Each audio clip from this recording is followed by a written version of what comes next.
Today at Petrochemical Strategies, the new normal. Today we talk to Dennis Seith, president of the Founders Club, about the new normal facing his organization as we move past the COVID-19 pandemic. It's May 4th in the year 2020. This is the first part of a three-part series on the new normal for the petrochemicals industry as we recover from COVID-19. In the second installment, I'll be talking to Kelly Knopp, former industry executive and founder of Citronic, and he's going to talk a little bit about his macro view about what's going on right now. We'll wrap up the series talking to Bob Sitman, president of Northeast Chemical Association. They have a mission of supporting educational pursuits through scholarships and endowments, and he's going to talk a little bit about how COVID-19 has affected their organization. Over the past week, I came across the following two quotes in the news.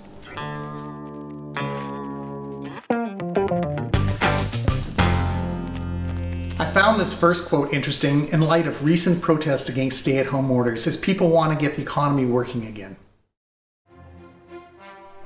This second statement speaks volumes to the mindset of Americans facing a new normal. These are pretty powerful statements about individual freedoms and the new normal, but let me come back to that in a little bit. I had the opportunity to talk to Dennis Seith, president of the Founders Club. Dennis has had a long and distinguished career in the chemicals industry. He's currently retired from INEOS, however his ties to the company remain. He is the executive director of their ICANN Foundation. This is a nonprofit dedicated to health, fitness, and STEM education in schools. In addition, Dennis holds positions on the engineering and chemical engineering advisory boards at Texas A&M University. I had the opportunity to ask Dennis some questions about the Founders Club, and this is what he had to say. It's really a networking organization built on promoting the legacy of our industry. Our mission specifically is advancing opportunities and recognition for the petrochemical industry and individual members who have distinguished themselves over their career in this industry. We have a number of events across the year that we get together with each other to promote the industry and to allow for networking, to discuss issues before us, and to sustain the growth and of the industry that we all love.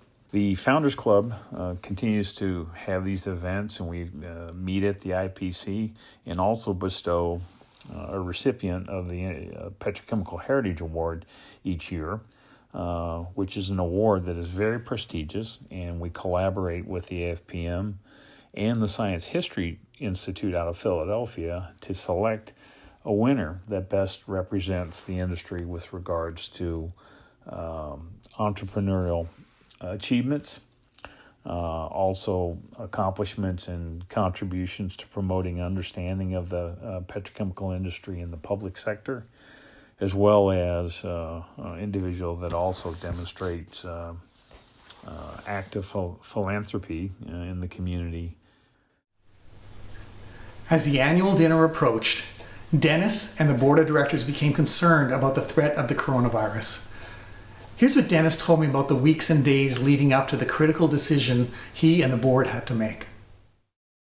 This year, we had to get into crisis management mode almost immediately when the pandemic started to crop up on the doorstep of North America. We had to move and work closely with the FPM and local authorities to understand what was happening.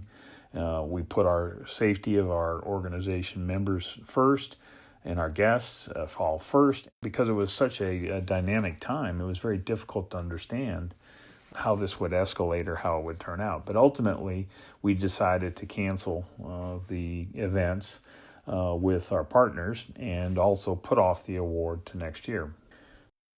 That was a relatively new process and procedure for us, but we had to do it all by phone and through digital discussions. And I'm in the process now of moving our board meetings to full digital meetings. We've also had to start assessing, are we going to be able to respond and hold other events this year, and what our contingency plans are for those events. We have a golf outing as one of our fundraisers in the fall, and several other meetings in the future as well. So it's going to take some time to sort those things out, and also interact with the public social policies that are there. With all of the challenges faced so far and those still yet to come, I asked Dennis about the short-term and the long-term challenges facing the Founders Club, because they have in the past relied on human contact to fulfill its mission of advancing the legacy and understanding of the industry through networking and recognition. Going forward, personally, I think it's just going to be more of the same in terms of trying to get us where we still can conduct our governance of this organization digitally, and still accomplish what we want to accomplish in organizing and getting people together. But ultimately, we're going to have to learn to still get together, because I think at the essence of what we do is the ability to network and build relationships and work together. I think the long-term aspects of what we do and what our industry does is going to remain fundamentally the same. We'll have to practice social distancing. We'll have to find ways to be smart about it, and hopefully also work through it with society in general. But I do believe the petrochemical industry is actually part of the solutions for maintaining our health and mobility and clean food, clean water. And that the solutions that our products bring through advanced PPE and equipment and tools made from plastics and petrochemicals, I think ultimately are going to be born out of our industry and the ability to innovate and deal with issues, as well as practice safe procedures and policies. It's something that our industry is actually very, very good at, and there's a lot to learn from it. My last question to Dennis was, how is the pandemic affecting you personally? First thing we did as a family is we set up some procedures about bringing stuff into the house and how we do it, and give it a little bit of time to settle and quarantine, and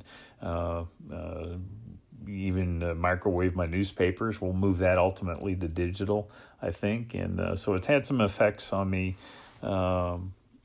personally in that way, and so we have a little process and procedure to deal with those things. Also, the discipline of wearing PPE when we're out, those sorts of things. Dennis had a lot more to say about his new normal, including talking about some of the digital tools like Zoom that he's used to do things like go to church or hang out with his grandkids. Despite all the things that have happened, Dennis is extremely positive about the future. He closed out the interview by saying, "I do see our future as being bright, and I think we'll come out of this stronger. But in the meantime, we need to continue to be smart about what we do." He then wished us all well and suggested we go wash our hands. Let's go back to the quotes I showed at the beginning of the presentation. The first quote was really about the role of government and the people it serves. The people now are saying they want their rights back. They want to be able to go to the beach. They want to go shop. They want to do things like they normally did. They don't want to have stay-at-home orders imposed upon them.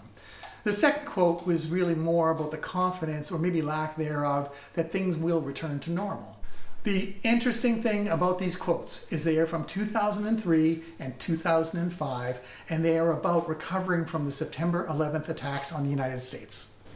The point is, we recovered because we are resilient.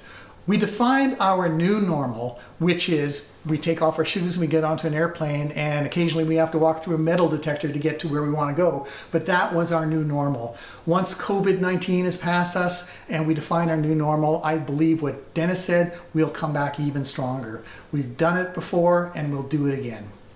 Thank you for watching today at Petrochemical Strategies. If you want to see full quotes or full references to the quotes I made today, please go to the website www.petrochemicalstrategies.com. Stay tuned for our next episode, part 2 in the series, when I speak to Kelly Knopp, who will give his macro view of what's going on as a result of the coronavirus. Thank you, and we'll see you next time.